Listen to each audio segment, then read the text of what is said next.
We're going to introduce the team members to you later. First, we'll tell you about the airplane that they're flying. It is the Beechcraft T-34. It was a private venture by Walter Beech of the Beechcraft Company that had built so many great airplanes. He knew there was going to be a replacement for the World War II and post-World War II training aircraft for both the United States Air Force and the United States Navy and Marine Corps. And he went into a design before anybody requested it. And from his design, he got the contract to build the Trainer 34. Now, it was developed from an already successful fuselage from the Beechcraft and Manza. But they used a different type of tail than the detail out of the Manza. It was a big tail with great authority. And in addition to that, because the airplane was going to be in the training environment, those students are not very gentle with the airplane that they're training in, it was stressed for a high G load, plus 10 and minus 3 times the force of gravity.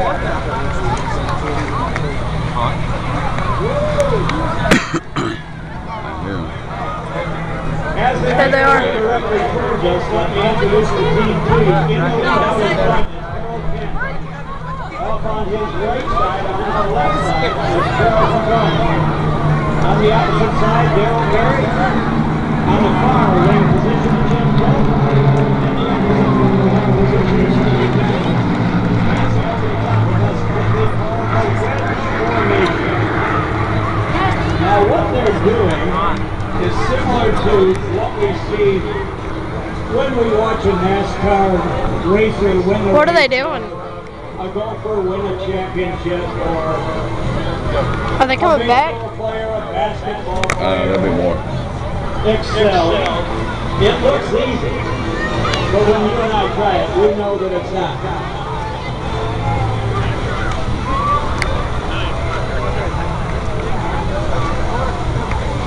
What it takes is a tremendous amount of discipline. First, before you get up into the air, you get into the textbooks and understand the science of formation flying. And then you view films and get an idea of watching films what a pilot who's filming in the air actually sees up close in person to his other pilots. Will they come back somewhere?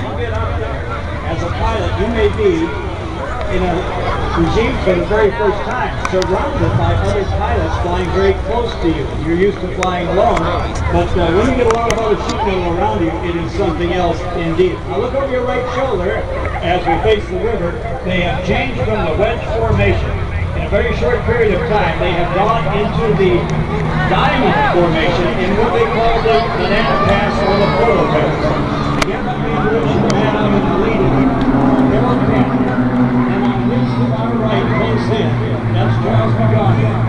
And then the airplane out in front closest to us is Daryl Berry. Then the airplane on the far side in the trail position is Jim Pope, and then rounding out the stinger on the diamond is Steve Downs. The diamond trail maneuver. Now they're very quickly change formation once again. Many times, I'm not sure about the Woodrunner team who's flying for you today, many times all of these intricate formation changes are done with nothing more than a hand signal from the leader up in the front position. And in case you think the leader of a formation team has an easy time, you're wrong, because he's got to think and react for the delay of the wingmen who are following him. The wingmen have an obligation to fly at a fixed target position on the leader. It may be where the paint changes color, it may be a rivet line, it may be an access door, but that's your relative position so that you maintain symmetry with all of the other pilots in your group. Teams maneuvering out behind us over the city, they have changed into what we call right echelon. Stacked out to the right on the leader in one direction. T-34 is a favorite with warbird pilots. It became surplus and many pilots bought one, some pilots bought 2, 3, 4, 5, 6 or more, speculated that the price would go up on them, and in fact the speculation proved to be correct. The airplane is so versatile that it was used by the United States Air Force, by the Army, by the Marines, by the Navy, used by the Coast Guard, and even used by the Civil Air Patrol. Over 1,900 of these aircraft were built for the military. Another 400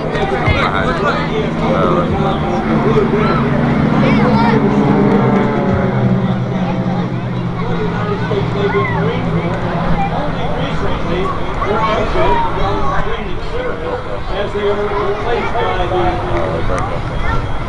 P-602 turboprop Texas. That's cool. In Wichita, Kansas.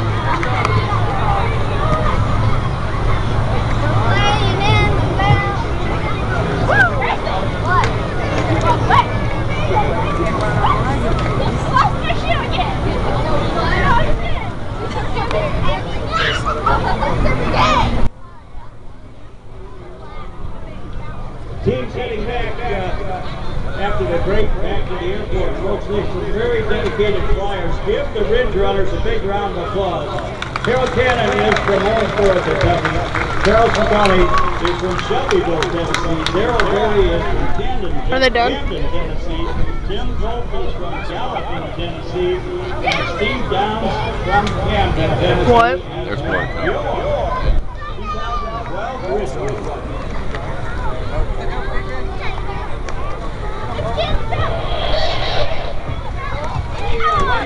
We got Dan McClung, Bell's Flying Nasty on the radio. He's got a red Talon Eagle Pit Special. He's picked out a good spot of altitude in the sky. He's live on the microphone and he's getting ready to rock and roll.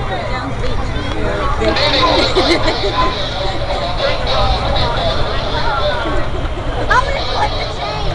No, we're not. That'd be me. I know, that'd be me.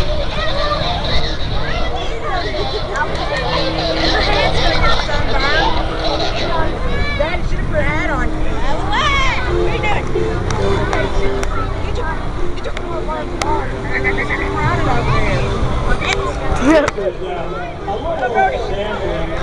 Is he gonna get down like really low? Warming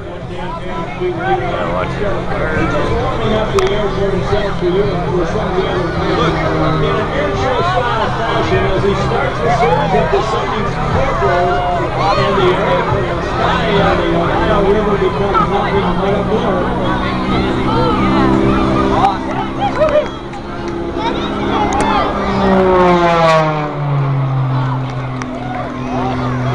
Holy crap! I don't even know where he went.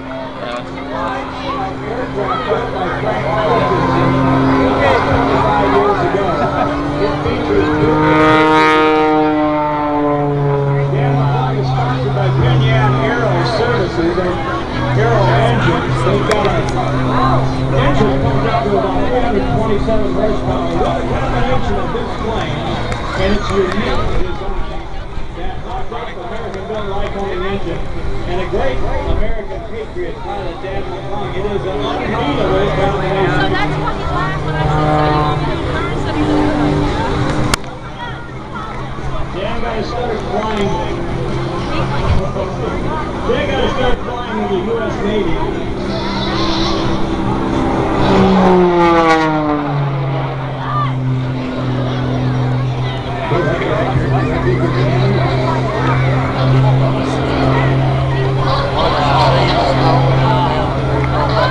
Oh, he said it's real.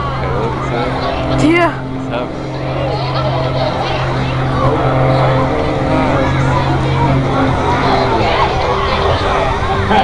That's right back here, believe it or not, the George Eagle. Active duty in the United States Navy, active and reserve duty in the United States Navy.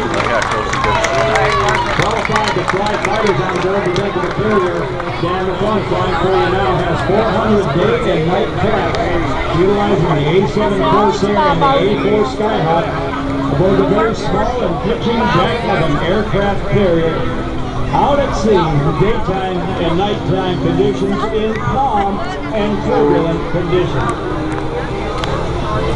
25 years as a major airline pilot, he retired as captain on the Boeing 760 based in Atlanta, Georgia, and is now employed as a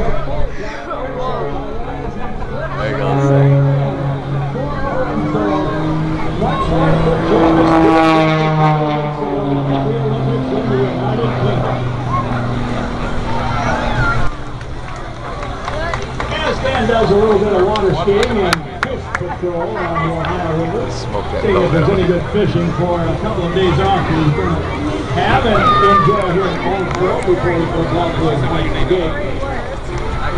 The airplanes that you're going to see flying represent a wide variety of military and civilian aircraft. Some are constructed that is for only one thing, folks. That is this high impact flight. The ability to take a punishment day after day, week after week,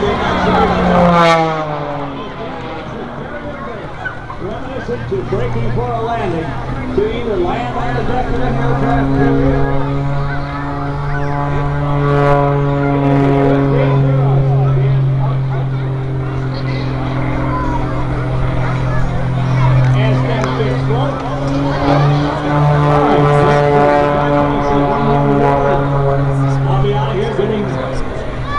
For the next full routine. This is again only about 7% or less of his full routine. He's going to take a breather, service the airplane after he lands at the Owensboro Airport, come back in and let it all rip for about 16.5. Is he done? Don't forget the East Ridge Art and Music Festival headed into downtown Owensboro with a bang. Saturday, September 8th, the City of Owensboro is partnered with the festival for Dirge Day, providing everyone a chance to take a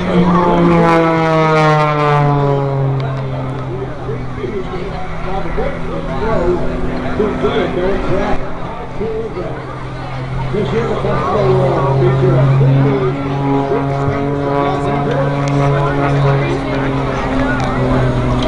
All right, we'll see you back in the arena later on this afternoon. Thank you, Dan.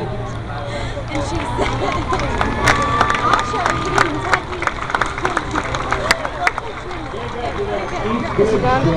in Kentucky. Street Church Johnson.